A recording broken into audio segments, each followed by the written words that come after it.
lawlessness. As in last year's Ferguson, Missouri race riots, CNN topped all other television channels for relentless oversaturation, keeping a round-the-clock phalanx of reporters in West Baltimore to meditate portentously on the meaning of the riots long after the looting was finally suppressed.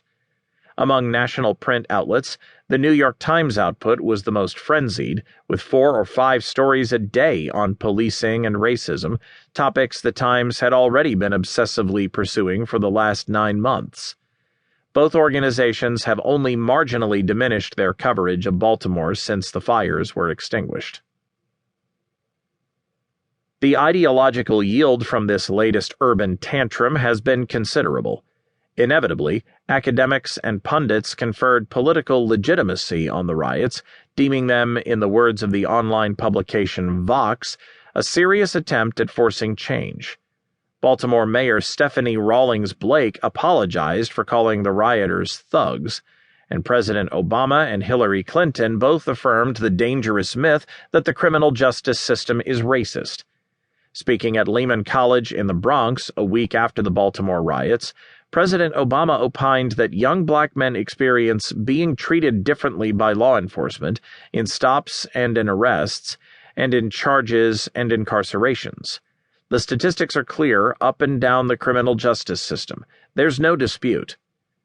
Hillary Clinton seconded this theme at Columbia University several days after the riots. We have to come to terms with some hard truths about race and justice in America.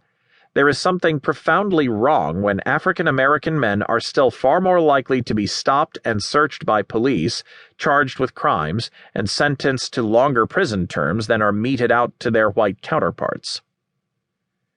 This claim of disparate treatment is simply untrue.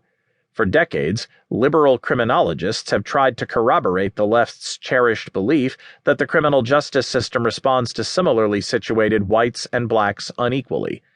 The effort always comes up short. Racial differences in patterns of offending, not racial bias by police and other officials, are the principal reason that such greater proportions of blacks than whites are arrested, prosecuted, convicted, and imprisoned, criminologist Michael Tonry concluded in his 1995 book Malign Neglect. A 1994 Justice Department survey of felony cases from the country's 75 largest urban areas found that blacks had a lower chance of prosecution following a felony than whites, and were less likely to be found guilty at trial. Blacks were more likely to be sentenced to prison following a conviction, but that result reflected their past crimes and the gravity of their current offense. The rioting also gave fresh impetus to the liberal narrative about cities, that their viability depends on government spending. There are consequences to indifference, Obama said at Lehman College. New York Times columnist Paul Krugman opined that the riots have served at least one useful purpose, drawing attention to the grotesque inequalities that poison the lives of too many Americans. Krugman blamed stingy federal outlays for the grotesque inequalities. The idea that the federal and local governments have been indifferent to urban decay is ludicrous.